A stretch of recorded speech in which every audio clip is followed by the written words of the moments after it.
Vamos a leer entonces juntos. Otra vez entró Jesús en la sinagoga y había allí un hombre que tenía seca una mano y le echaban para ver si en el día de reposo le sanaría, a fin de poder acusarlo. Entonces dijo al hombre que tenía la mano seca: levántate y ponte en medio.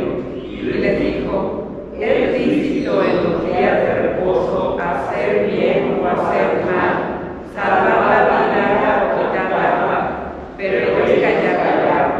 Entonces, mirándolos alrededor con enojo, entristecido por la dureza de sus corazones, dijo al hombre: extiende tu mano.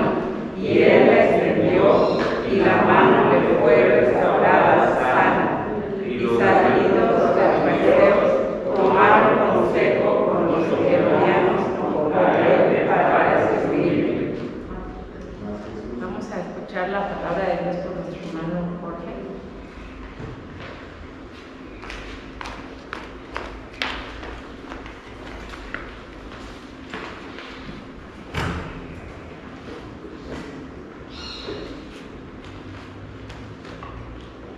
Gracias a Dios, hermanos. Vamos a orar. Bendito Padre Celestial, te damos gracias, Señor, por este tiempo. Gracias, Padre, porque podemos también abrir tu palabra y aprender. Señor, gracias por las enseñanzas que hay en todos los pasajes, Señor, de tu Escritura. Queremos pedirte que tu Espíritu Santo nos guíe a través de ellos, que podamos, Señor, asimilar y entender y poner en práctica cada enseñanza que tú nos das. Bendícenos, Señor. Bendice a aquellos hermanos que hoy no han podido congregarse con nosotros. Cuídales, Señor, está tú con ellos. Te ponemos en tus manos a los enfermos, a los necesitados. Sabemos, Señor, que tú estás actuando, Señor, en esta iglesia. En el nombre de tu amado Cristo Jesús. Amén. Amén. Bien, pues ya estamos trabajando el capítulo 3 de Marcos. Apenas empezamos hoy el capítulo 3, pero podemos decir que es una continuación de lo que vimos la semana pasada. Por eso también en parte el hermano Edgar tuvo que trabajar, y bueno, yo estoy cerrando esta enseñanza que es realmente Jesús, el Señor del sábado, y esta es la segunda parte. ¿Qué aprendimos la semana pasada? ¿Qué lecciones fueron las que concretamos, verdad, la vez pasada? ¿Se acuerdan? Dijimos que como Iglesia Betania debíamos estar alertas a identificar todas aquellas cosas que son manufacturas humanas, que anuncian trabajo, a identificar todos aquellos sistemas de obras, de méritos, de justicia propia, de logros, de consecución, de relación espiritual con Dios a través de las ceremonias y rituales y la observancia de leyes externas, que debíamos identificarlos, rechazarlas y eliminarlas de nuestra iglesia. La número 2, que la misericordia, la compasión, el amor al prójimo y la piedad siempre estén por encima de cualquier legalismo que impida la acción de bendición por parte nuestra hacia los demás. Y la número 3, que el día de reposo es un día especial para el descanso, la bendición, el gozo, la misericordia, la compasión y la satisfacción de las necesidades, y en especial para tener comunión con Dios. Esas 3 cosas. Pero después de leer este pasaje, vemos a unos líderes judíos que odiaban a Jesús. ¿Qué había hecho nuestro Señor Jesús para que estos líderes le odiaran y quisieran matarle? Jesús trajo sanidad a las personas debilitadas y afligidas para que pudieran encontrar alivio, consuelo, restauración y utilidad a sus vidas. Jesús trajo liberación de los que estaban poseídos de los demonios para que pudieran ser libres de esa esclavitud infernal. Incluso trajo comida a los hambrientos y sobre todo trajo el mensaje de salvación eterna, el mensaje de perdón de pecados y la promesa de la vida eterna en el reino de Dios en los cielos para todos los que se arrepientan y crean. ¿No era esto lo que el pueblo estaba esperando? ¿No era esto lo que el pueblo judío estaba realmente ansioso? No era solo un mensaje de salvación, sino que era el mismo mensajero que demostró su poder para dar salvación. Porque él tenía poder sobre el mundo material, poder sobre el mundo demoníaco e incluso poder sobre el pecado. ¿Qué más podrían querer? Pero ¿por qué estos líderes se voltearon? ¿Por qué lo odiaron tanto? Indudablemente, hermanos, en lo que hemos estado estudiando, no fue lo que hizo, fue lo que dijo. Porque él dijo que era Dios, Dios el Hijo, que él había bajado del cielo, que era el Mesías, el Salvador, el Cristo. De hecho, era Dios. Y la verdad es que Jesús apoyó esta afirmación de sí mismo con su poder sobre todo lo que ya hemos dicho: enfermedad, demonios, muerte y autoridad sobre el pecado y capacidad de perdonar el pecado. Si lo que hizo Jesús no fue convincente, ¿verdad? Esta afirmación, en lugar de convencer, enfureció a los líderes de Israel, que lo querían muerto. Pero pongámonos en ese contexto, hermanos. ¿No eran buenas nuevas las que traía Jesús? ¿No eran buenas nuevas las que estaba anunciando? ¿No eran buenas noticias que los espiritualmente ciegos podían recibir vida espiritual? ¿No eran buenas noticias que los espiritualmente muertos podían recibir vida espiritual, vida eterna? Que los oprimidos pudieran recibir liberación. ¿No eran buenas noticias? ¿No era buena noticia que el reino de Dios estuviera abierto para todos los que se arrepientan y crean? Debería haber sido una buena noticia, pero resulta que había una tremenda barrera para que el mensaje de Jesús pudiera penetrar en los corazones de estas personas endurecidas. Había una tremenda barrera porque el mensaje de Jesús, que era salvación, no estaba disponible por medio de obras. Porque todo lo que ellos pensaban era que podían alcanzar eso por obras, pero no es así. Y esa barrera o ese precipicio estaba ahí para impedir que entendieran que el reino de los cielos no se podía ganar por nada que ellos hicieran. No importa cuántas cosas buenas moralmente hayas hecho y cuántas cosas moralmente malas hayas evitado. No importa cuántos rituales hayas realizado o a cuántas ceremonias hayas asistido. Esta salvación que Dios ofrece no tiene que ver ni con obras, ni con mérito, ni con dignidad. Solo por medio de la gracia, a través de la fe en Jesucristo. Y hoy en día todas las religiones están envueltas en esas obras que crean un orgullo espiritual. Vivimos en algo que se llama la meritocracia espiritual, por méritos. Yo soy más bueno que tú, yo canto mejor, yo pertenezco a tantos grupos de alabanza, yo toco mejor que tú, yo predico mejor que tú, yo hago tantas cosas, yo doy mi diezmo. Y no solamente aquí, sino todas las falsas religiosas están basadas en la meritocracia. Lo que yo hago. En esencia, el mensaje de Jesús está en completa y directa oposición al judaísmo apóstata que dominaba la nación y que estaba dominado y dictado por los escribas y los fariseos. Fue por esto que lo odiaron, odiaban el hecho de que Jesús los atacó donde más les dolía, su orgullo espiritual. Su orgullo espiritual. Y hoy en día el mundo no escucha a Jesús porque tiene un orgullo espiritual muy elevado. No hay gente humilde de corazón. Todo el mundo se cree mejor que el otro. El mundo de hoy es similar. No quiere saber nada de Dios, porque el Evangelio de salvación y perdón requiere de humildad para reconocer el pecado y llegar al arrepentimiento.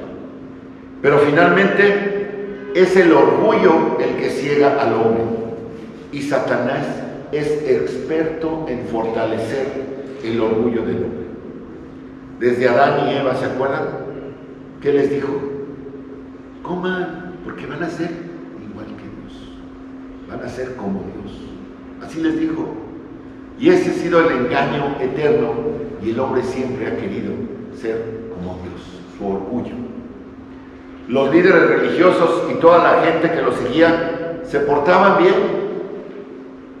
Por fuera se abstenían de comportamientos carnales, obedecían los 10 mandamientos a la vista de todos, decían no al adulterio, decían no a los pecados de la carne, a la mentira, al asesinato, aquellos pecados que se veían no los hacían.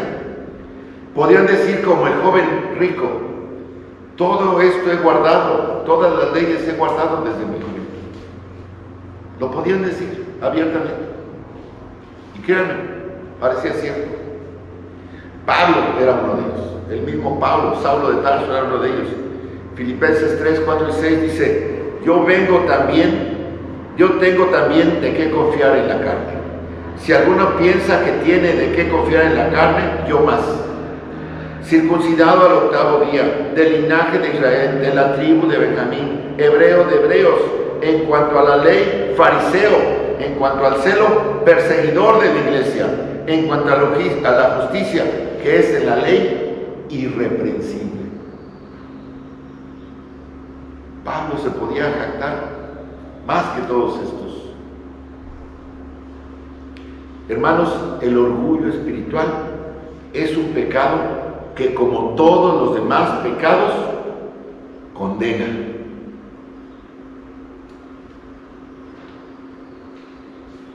Por supuesto, la vida secreta de estas personas y de todos nosotros es otra historia.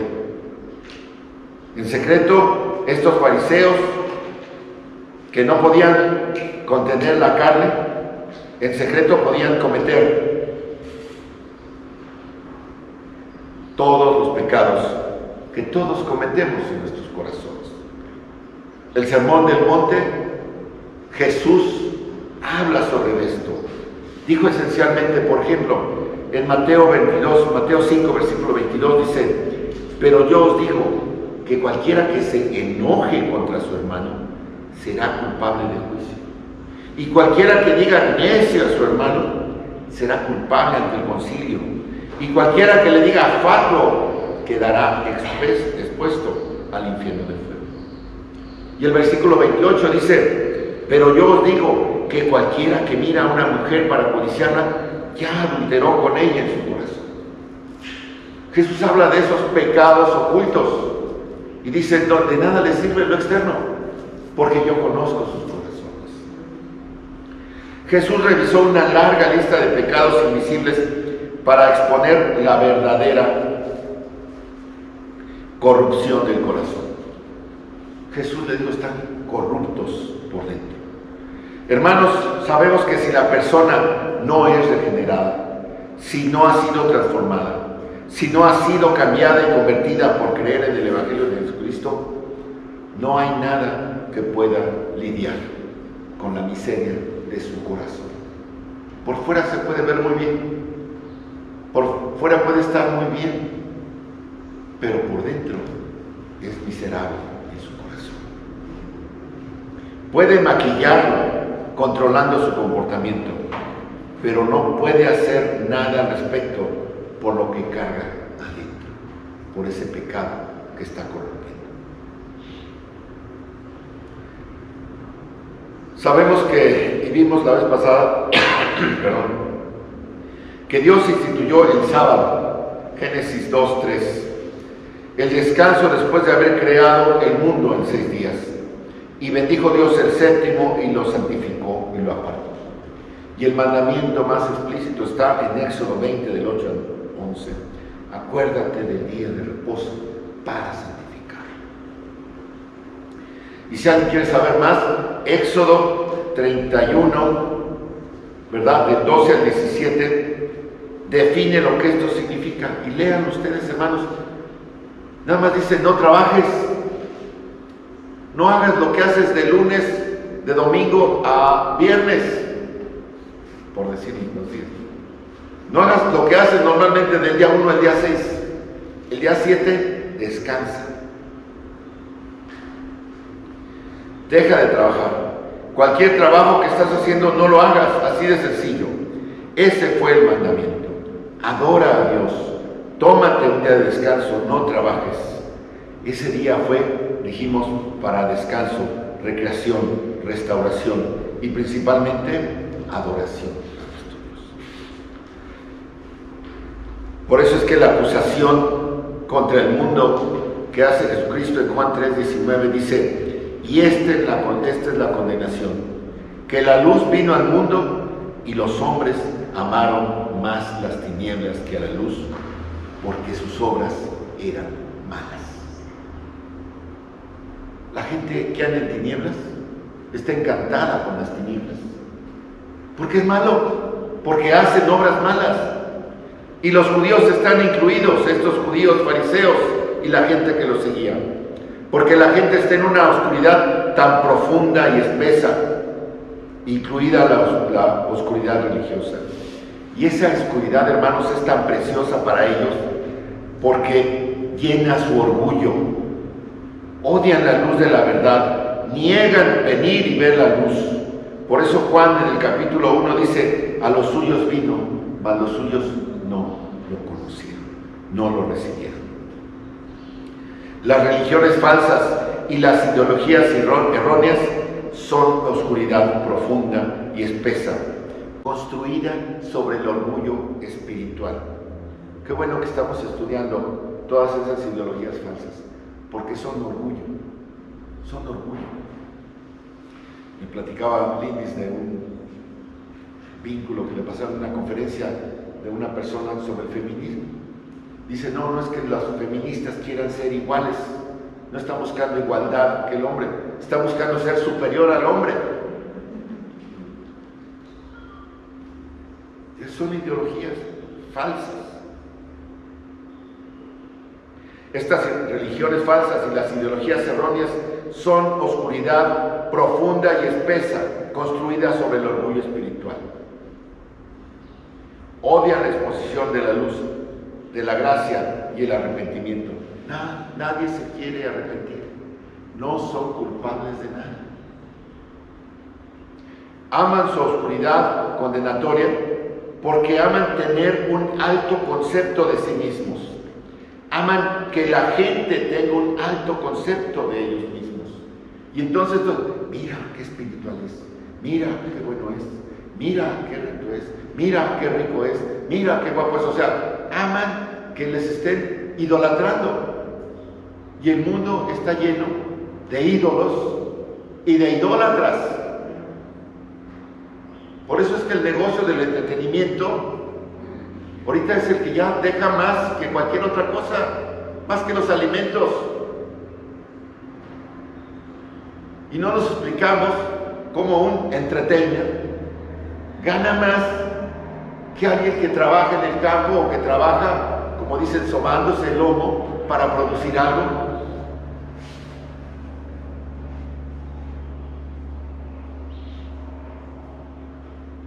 Hoy la oscuridad tiene muchas formas en religiones e ideologías falsas.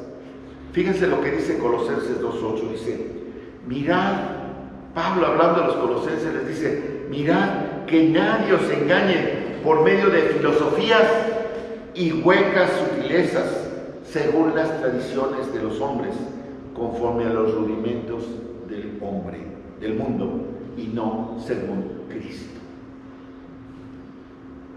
todas esas filosofías, todas esas ideologías, todas esas huecas sutilezas están dominando, están engañando, están robando el corazón del hombre. La gente es engañada y en la oscuridad habitan estas filosofías, inflando el orgullo al pecador que necesita arrepentirse. Y entre más orgullo, menos se arrepiente. Por cierto, hermanos, estamos viendo Jesús, Señor del sábado. Pero como una nota, Jesús es el Señor del sábado. Pero ¿sabe qué hizo con el sábado? Lo abolió. Lo quitó. Él abolió el sábado. Después de su muerte y de su resurrección, ya no hay más sábado para nosotros. El séptimo día de la semana desaparece de todos los calendarios religiosos y ahora nos reunimos el primer día de la semana. Uno, porque lo primero es celebrar a Dios. Dos, porque resucitó el primer día de la semana. Y en eso está basado nuestra fe. El sábado era una sombra. Tenemos la realidad de Cristo. Lean Hebreos capítulos 3 y 4. Dice que Cristo es ahora nuestro descanso. Hemos entrado en el descanso que representaba el sábado a un descanso por venir en Cristo Jesús. Entonces, por eso Colosenses 2, 16 y 17 dice: por tanto, nadie os juzgue en comida o en bebida, o en cuanto a días de fiesta, luna nueva o días de reposo, lo cual es sombra de lo que ha de venir, pero el cuerpo es de Cristo. Descansamos en Cristo. Este es Colosenses 2, 16 al 17. Y lean Hebreos capítulo 3 y 4. Así pues, el Señor del sábado ha anulado el sábado.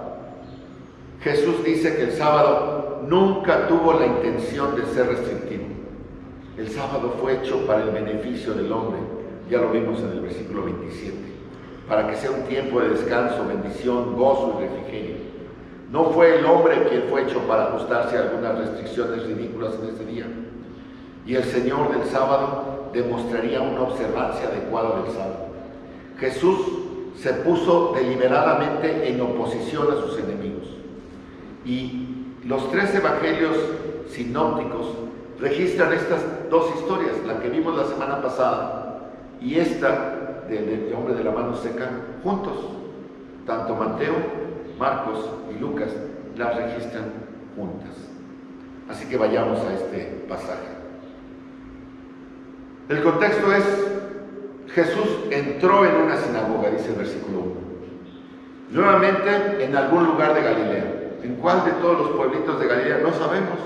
Pero un sábado, y como era su costumbre, entró a una sinagoga a enseñar. Dice el versículo 38 del capítulo 1, para eso he venido, para eso he venido. Entonces él entró a enseñar. En Lucas 6, el paralelo dice que estaba enseñando como siempre lo hizo. Y dice que estaba ahí un hombre cuya mano estaba seca. Lucas también dice que era la mano derecha. Sabemos que la mayoría de las personas en el mundo son derechas. Hay pocos izquierdos, algunos somos ambidiestros. Pero no sabemos por qué estaba así. Pero la palabra griega usada para decir que la mano estaba seca es atrofia, que también se usa para las plantas muertas. Ayer mi suegra quería quitar las hojas secas de una palmera que tenemos ahí, porque ya no sirven para nada y se ven feas.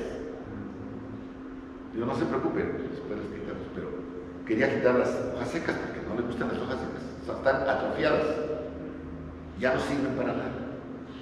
Así estaba la mano de este señor, la mano estaba atrofiada. El punto es que el hombre es un hombre con una discapacidad severa, con dificultades para ganarse la vida. Como granjero, pues no lo iba a hacer, tenía que usar las dos manos para el arado, para el asadón, para recoger. Como carpintero, pues simplemente traten de clavar un clavo una sola más. O como albañil, pues tampoco, o sea, no levantar una pala, hacer una mezcla, o sea, necesitaba las dos manos. Entonces tenía una discapacidad severa, no podía ganarse la vida para mantenerse a sí mismo o a su familia, no sabemos si tenía. Pero también hay que decir que no estaba en peligro su vida, que su situación no era en peligro inminente, no estaba en riesgo. Jesús se podía haber esperado al día siguiente, le podía haber dicho, nos vemos mañana ahí en la casa, ¿no? Empezar y se evita el conflicto con todos.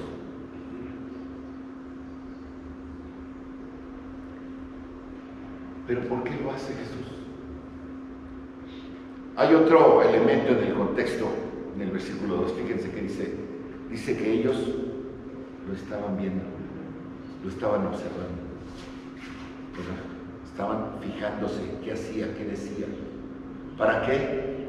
Para ver si lo sanaba y lo pudieran acusar. Lucas 6:7 dice que los escribas y fariseos lo estaban observando para ver si lo curaba en sábado. Ya Jesús había hecho muchas curaciones el sábado antes. Y ellos iban a argumentar que Jesús sanó a esta persona el sábado como una violación a las reglas del sábado. Y como vimos, hermanos, no hay nada en el Antiguo Testamento acerca de no ayudar a la gente necesitada. No hay nada en el Antiguo Testamento. Fíjense, hablábamos de algunas reglas. Los fariseos reglamentaron los esfuerzos de los médicos o los esfuerzos de los parientes de los enfermos para ayudar a estas personas que estaban enfermas. Cualquier cosa que hicieras por un enfermo en sábado constituía trabajo y no se podía hacer en sábado. Pienso en alguien totalmente discapacitado en la cama que no puede hacer nada. ¿Quién le va a ir a dar de comer? No puedes, es sábado.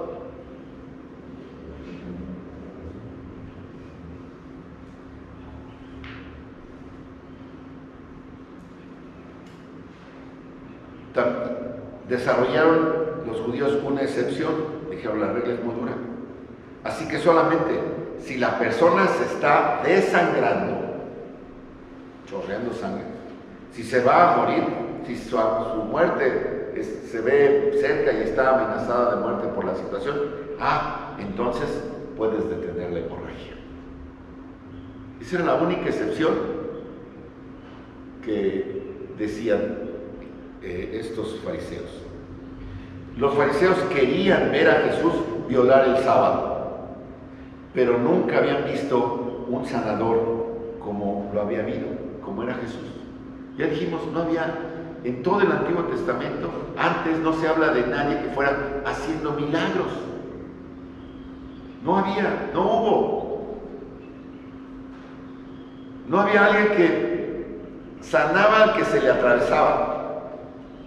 Así era Jesús. No lo tocaban y se sanaban. No, a darle distancia, Señor, si tú quieres, puedes ser sano, adelante. Y sanó al siervo del centurión a control remoto. Nunca habían visto un sanador, porque nunca lo había habido. Nunca en la historia de la redención había habido una persona que anduviera sanando al que se le atravesara. Así que no había regulaciones sobre esto, pero vieron lo que Jesús hacía como una ayuda. A pesar de que en las sanidades de Jesús, todo lo que hizo, nunca realizó Jesús ningún esfuerzo. ¿Qué hizo? ¿Quieres que sea sano? Quiero. Y a uno lo tocaba. Y a otro le decía, levántate, toma tu lecho ya. ¿Quién hizo el esfuerzo? El paralítico. ¿Jesús hizo el esfuerzo? No. ¿Le costó trabajo sanar? Tampoco. Su poder es infinito, su palabra es poderosa, hermanos.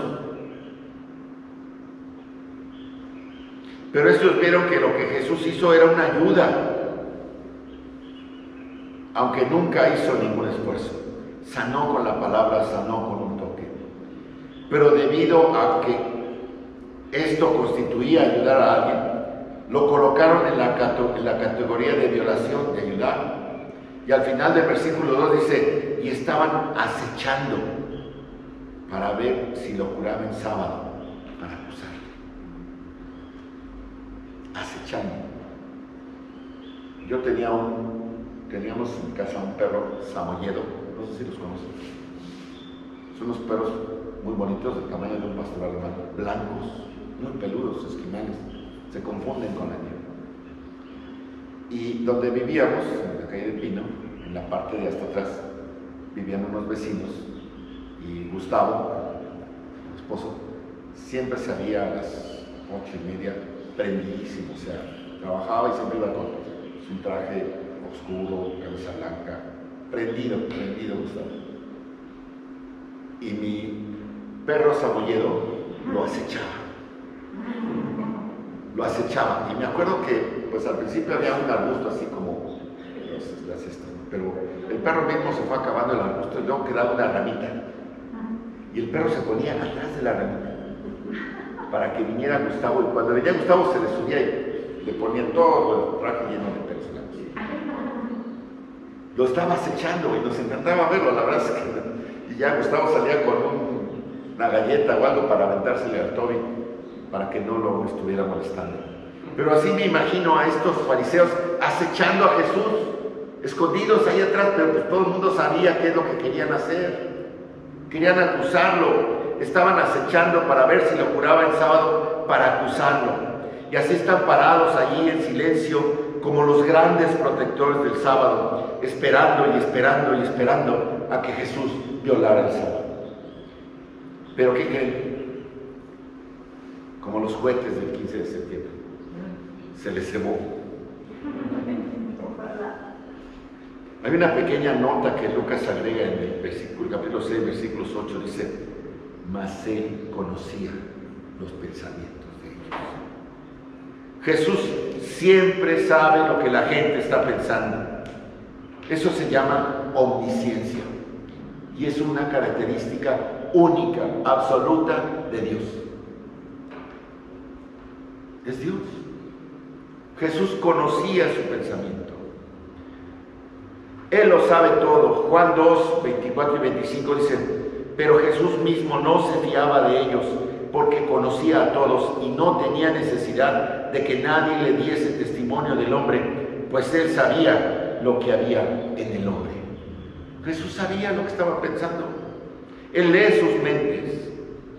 Versículo 3 y 4. Entonces, sabiendo lo que están pensando, lo que están maquinando, le dice al hombre de la mano seca, levántate y acércate. Pasa, ponte aquí en medio. Este hombre no ha dicho nada. Seguramente era alguien de ahí, de la comunidad, y la mano seca pues no era novedad para él, porque ya todos lo conocían. Él no había pedido su curación, simplemente está en la multitud y Jesús lo llama. Levántate, ponte en medio, que todos te vean, especialmente estos que están ahí parados esperando. Digo, no lo dijo así Jesús, pero seguro. Lucas dice que todo comenzó cuando Jesús estaba enseñando. Así que detuvo su enseñanza, sabiendo y conociendo la mente de los fariseos y los escribas, trae al hombre para confrontarlos. En el relato de Mateo 12, del 10 al 12, dice que preguntaron, ¿es lícito sanar en sábado? Así le dijeron. Y el versículo, él les contesta, dice, con una analogía. Él les dijo, Mateo 12, 10 al 12, dice, ¿qué hombre hará de vosotros que tenga una oveja, y si ésta cayere en un hoyo en día de reposo, no le eche mano y la levante? Pues ¿cuánto más vale un hombre que una oveja? Les pregunto. ¿Cuánto más vale un hombre que una oveja? Por consiguiente, les dice, es lícito hacer el bien en los días de reposo. No les dijo de sanar, les dijo hacer el bien. Porque sanar yo puedo, dice Jesús. Ustedes no, pero sí pueden hacer el bien. ¿Es lícito? Él responde con una analogía y luego les pregunta en Marcos 3:4, les dijo: ¿es lícito en los días de reposo hacer el bien o hacer el mal? ¿Salvar una vida o quitar? ¿Por qué les dice salvar una vida o quitar? Porque conocía sus pensamientos. Seguramente Jesús sabía que si por ellos fuera, en ese momento lo hubieran asesinado, lo hubieran matado. Ellos lo habrían matado en sábado si hubieran podido. Jesús sabe que tiene las escrituras del Antiguo Testamento, que saben la respuesta porque eran expertos en la escritura. Jesús sabe que ellos habían leído y aprendido Isaías 1 del 11 al 17. Fíjense lo que dice: ¿para qué me sirve, dice Jehová, la multitud de vuestros sacrificios? Hastiado estoy de holocaustos, de carneros y de cebo de animales gordos. No quiero sangre de bueyes, ni de ovejas, ni de machos cabríos. ¿Quién demanda esto de vuestras manos cuando venís a presentaros delante de mí para hollar mis atrios? No me traigáis más vana ofrenda. El incienso me es abominación, luna nueva y día de reposo. El convocar a asambleas no lo puedo sufrir. Son iniquidad vuestras fiestas solemnes. Vuestras lunas nuevas y vuestras fiestas solemnes las tiene aborrecidas mi alma, me son gravosas. Cansado estoy de soportarlas. Cuando extendáis vuestras manos, yo esconderé de vosotros mis ojos. Asimismo, cuando multipliquéis la oración, yo no oiré. Llenas están de sangre vuestras manos. Lavaos y limpiaos. Quitad la iniquidad de vuestras obras de delante de mis ojos. Dejad de hacer lo malo y aprended a hacer el bien. Buscad el juicio, restituid al agraviado, hacer justicia al huérfano, amparad a la viuda. Eso es lo que quiere Dios del sábado. Jesús les pregunta: ¿es correcto hacer bien el sábado? Habría empezado en este pasaje que leímos, que básicamente dice: odio vuestros días de reposo, todo es hipocresía, quiero que hagáis el bien, busquen la justicia. Y versículo 17 dice: aprender a hacer el bien, buscar el juicio, restituir al agraviado, hacer justicia al huérfano, amparar a la viuda. ¿Cuánta gente va a los templos, a los cultos, a celebrar las misas, a celebrar no sé qué otros ritos en todas las demás religiones? ¿Pero qué traen? Han hecho lo malo. Traen las manos llenas de sangre.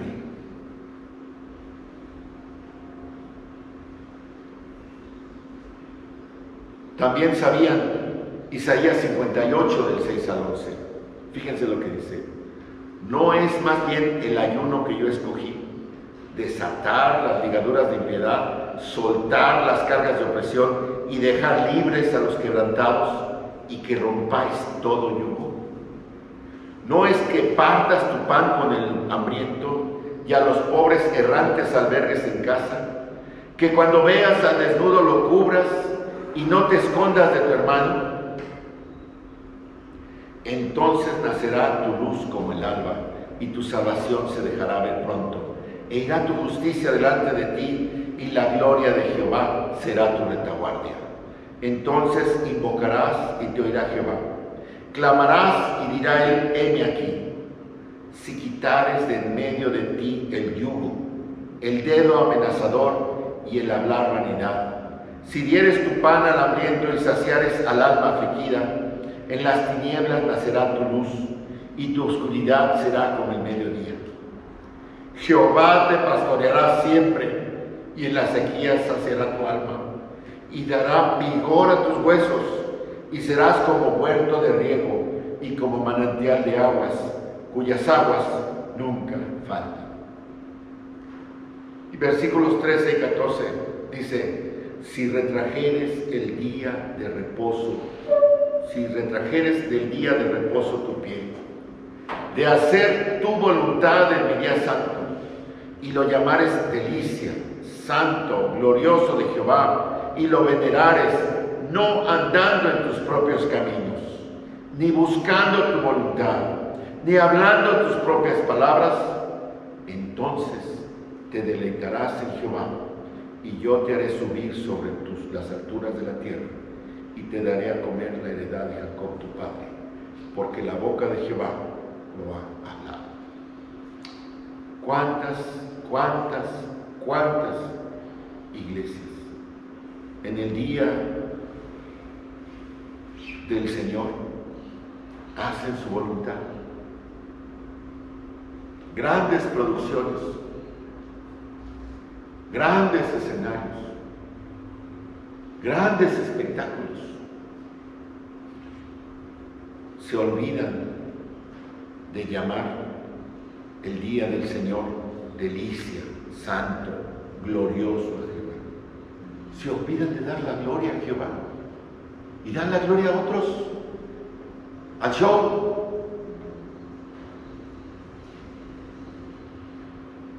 Entonces, la respuesta a la pregunta de Jesús ¿es lícito hacer el bien? La respuesta es por supuesto. ¿Hacer daño? Claro que no. ¿Es lícito salvar una vida? Claro que sí. ¿Es lícito matar? Pues claro que no. O sea, la respuesta es obvia de acuerdo a lo que hemos leído. Y ellos lo sabían. Jesús puso a sus enemigos en un dilema. ¿Qué van a decir? Si dicen que es lícito hacer el bien y salvar una vida, entonces esos fariseos no podrían acusar a Jesús de ninguna violación. Y estaban afirmando y concordando en que el acto de curación es bueno y es justo. Pero ellos no quieren hacer eso. Pero por otro lado, si dicen que es lícito hacer el mal y matar, pues obviamente estaban afirmando su propia maldad despiadada. Así que hicieron lo único que podían hacer.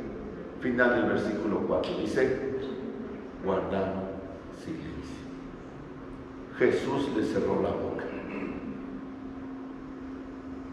Jesús les cerró la boca.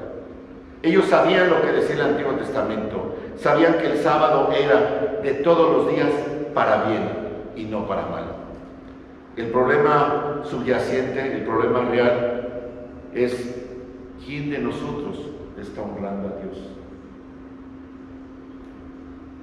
¿Estoy honrando a Dios con el deseo de hacer el bien y salvar una vida?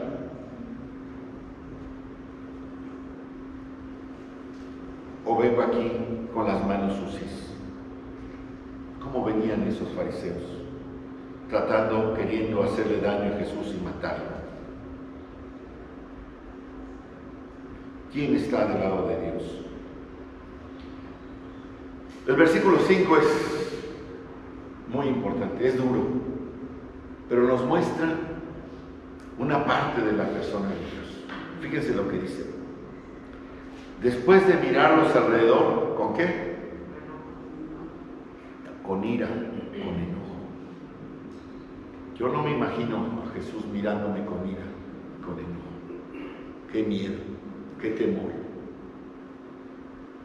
¿verdad? Si Isaías, Juan, Daniel cayeron delante de él como muertos, nada más de ver el resplandor de su rostro. Imagínense ver ese rostro enojado.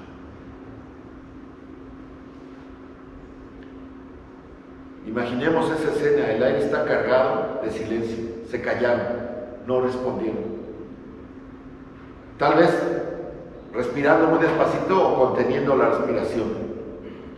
Pero Jesús los mira directamente a los ojos, enojado, con ira. Fíjense ustedes que esta es la única mención explícita de que Jesús esté enojado en el Nuevo Testamento. ¿Se enojó en otras ocasiones? Por supuesto que sí. Cuando limpió el templo 2 veces, al final y al principio de su ministerio, ¿se acuerdan? Pero esta es la única vez que dice que Jesús los miró enojados. El Antiguo Testamento está lleno de referencias a la ira de Dios. Hay cientos de referencias, pero esta es una declaración rara, porque dice, mirándolos alrededor con enojo, con ira, por la incredulidad que tenían en su corazón, por su rechazo, por su enojo a esta religión falsa creada, enojado por su orgullo espiritual, por esta gran iniquidad de querer matarlo, porque estaban rechazando el Evangelio, la gracia y la bondad de Dios. Así que Dios está enojado en contra del pecado. Y así es Jesús, es igual. Pero es sorprendente que después viene esta declaración. ¿Qué dice? Enojado y entristecido por la dureza de sus corazones. Estaba enojado, pero también dice que se entristeció. Eso significa que sintió empatía, que sintió lástima. Estas son las actitudes que se contraponen de Dios. Cuando mira a un incrédulo obstinado, Él se enoja y se aflige al mismo tiempo. Está afligido por la dureza de su corazón. La palabra que se usa es porosis, que se dice de la dureza del mármol. El mármol es muy delicado. Un golpecito se estrella completo. Lo tallan, lo lijan, dejan unas lajas muy específicas, muy especiales. Me acuerdo que tenemos un hermano en la iglesia de Monte Moriah, Genaro. Él se dedicó, ustedes lo conocen, es un tío. Él trabajaba el mármol del Hotel Marisa del Sheraton. Todo lo que hay de mármol en el Marisa del Sheraton lo puso Genaro. Y él sabía y tenía maestros muy especializados en cómo poner, porque tenían que subir para la fachada que está en el piso, no sé qué, esas placas enormes de mármol. Y por la porosis, por la dureza, si le hacían algún golpe, se tronaba esa placa. Hermanos, así es el corazón, así está endurecido, esa porosis, el corazón duro que se rompe, y es una condición establecida y permanente que enoja y entristece a nuestro Señor. Está enojado por su incredulidad y su rechazo, y está triste por la consecuencia, por la necesaria condenación que vendrá sobre ellos. Claramente, la Escritura enseña la responsabilidad humana, la culpabilidad del hombre. La voluntad humana es una realidad. Todo pecador es culpable de su propio pecado. Todo pecador será declarado culpable ante Dios por rechazar el Evangelio e irá al infierno por su propia falta de voluntad de abrazar la verdad del Evangelio. Ese es el lado real de las cosas. O aceptas a Jesús y te vas al cielo, o lo rechazas y te vas al infierno. No hay punto medio. La ira de nuestro Señor se mezcló con dolor. Está enojado, pero está lleno de piedad. Es como cuando llegó a Jerusalén en Mateo 23, 37 y 38, y Lucas 19, 41 a 44, y lloró Jesús, dice, sobre la ciudad. Y lloró e inmediatamente después pronunció el juicio sobre la ciudad. No quedará piedra sobre piedra. La paradoja es la elección soberana y la responsabilidad humana. Se combinan con la ira severa del Señor contra aquellos que lo rechazan, y al mismo tiempo el dolor de nuestro Dios por su condenación necesaria. Jesús está enojado y está triste. Dios no se complace, no encuentra placer en la muerte de los impíos. No se alegra por la gente que se ve al infierno. Le duele el corazón, porque Jesús vino al mundo para salvar a todos. Pero quien lo rechaza es su decisión.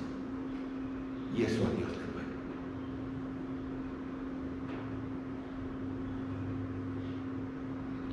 Jesús le dice en el verso 5 a este hombre: extiende tu mano. ¿Cuál es el trabajo de Jesús?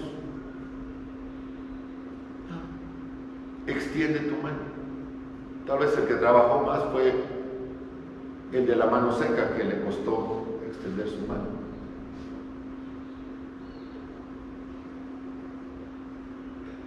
Él la extendió y su mano fue restaurada. ¿Se imaginan él en el centro?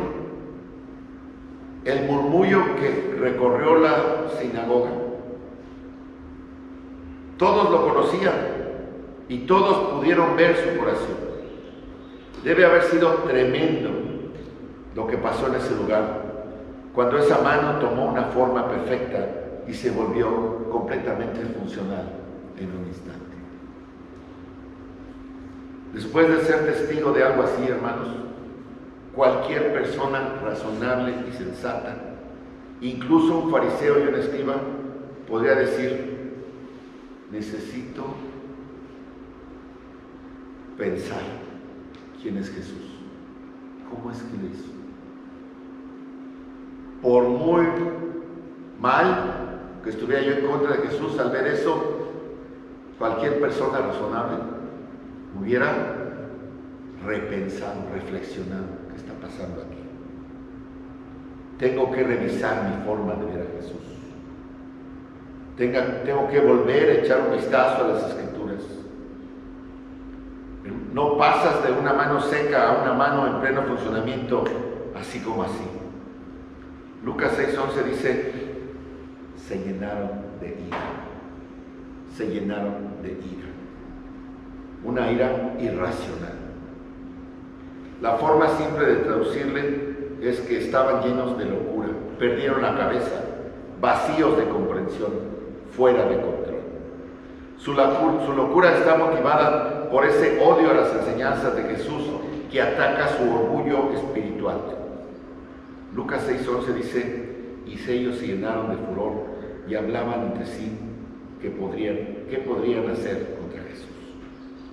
El complot para matar a Jesús toma mayor impulso. Esto, queridos hermanos, es la respuesta oficial del judaísmo al Evangelio de Jesús. Y muchas de estas respuestas similares son las respuestas que hoy tenemos de las falsas religiones, de las falsas ideologías a Jesús. Irracionalmente, locamente, lo desprecian y lo quieren eliminar. Dice el verso 6: y salidos los fariseos tomaron consejo con los herodianos contra él para destruirlo. Destruir es la palabra clave. Significa destruirlo por completo, matarlo. Quieren matar a Jesús, quieren borrarlo del mapa. ¿Quiénes son los herodianos? No habíamos oído hablar de ellos hasta ahorita, en este libro de Marcos, en este Evangelio de Marcos. Ellos no son una secta judaica, son judíos, pero no son una secta religiosa. No son como los esenios o los fariseos o los saduceos, que eran sectas religiosas. No son parte de la religión judía, fíjense. Los herodianos son más bien un movimiento secular, podemos decir un movimiento político, que está de acuerdo con Herodes el Grande. Toman su nombre de ahí, los herodianos. Que Herodes el Grande fue realmente un pequeño rey idumeo que gobernó por voluntad de Roma la tierra de Israel. Cuando este rey murió, Israel se dividió en 4 secciones, una a cada uno de sus hijos, o por lo menos a 4 de ellos. Y querían que el partido herodiano siguiera en el poder, que el partido político siguiera en el poder. No querían cambiar, ¿verdad? Querían seguir en el poder, porque muchos de ellos tenían intereses, pues como hoy, ¿verdad? Económicos, políticos, sociales. Y había muchos judíos en Israel que no tenían interés en la religión y se habían adherido a la causa herodiana porque les iba bien. Es posible que hayan sido muchos de ellos recaudadores de impuestos, publicanos, como Leví lo era. Los verdaderos judíos los consideraban helenistas, romanizados o influenciados de alguna manera por la cultura griega y por lo tanto eran enemigos de los verdaderos judíos. No tenían nada en común. Fariseos, escribas y herodianos no tenían nada en común. Y cada vez que los herodianos aparecen en el Nuevo Testamento es porque hacen una alianza con sus enemigos para eliminar a Jesús. Así que se juntaron para confabularse contra Jesús. Los judíos ahora van a reunir a todos porque van a necesitar una cooperación total para llevar a Jesús a una ejecución. Este es un recordatorio, es un horrible recordatorio de la ceguera que existe en la realidad de las religiones falsas. ¿No es así? Todos se juntan en contra de Jesús, en contra del cristianismo. Hermanos, el contraste entre Jesús y los líderes religiosos es marcado. Fíjense ustedes, es el mismo contraste que hay entre la sociedad moderna con sus filosofías huecas, con sus filosofías y huecas sutilezas. El contraste entre la verdad divina y la tradición humana. El contraste entre el conocimiento de Dios y la locura. El contraste entre la bondad y la maldad. Entre la compasión y la indiferencia. Entre la honestidad abierta y el engaño oculto. Entre el poder divino y la impotencia de poder hacer las cosas. Entre el reino de Dios y el reino de Satanás. Esas son las diferencias. Hoy tenemos un mundo lleno de confusión, lleno de falsas religiones, lleno de huecas ideologías. Estamos en un mundo lleno de orgullo que produce ceguera. Hay ciegos guiando a ciegos. Y hoy la Iglesia de Cristo está siendo criticada y atacada y obstaculizada para difundir el mensaje de salvación. Hermanos, el reino de Dios se ha acercado, pero también las tinieblas están por doquier. La misión de la Iglesia de Cristo y de cada uno de nosotros es la de difundir la verdad divina del Evangelio, de dar a conocer a Cristo, el único y verdadero puente entre Dios y el hombre. Es de practicar el amor con bondad, compasión y humildad, sin importar lo poderoso que creamos que es la oposición de Satanás. Porque tenemos al Espíritu Santo que nos prepara para cualquier situación, para enfrentarnos en el nombre de Cristo. Amén. Y yo creo que como iglesia tenemos que estar listos, hermanos, para que en medio de las tinieblas resplandezca la luz de Cristo.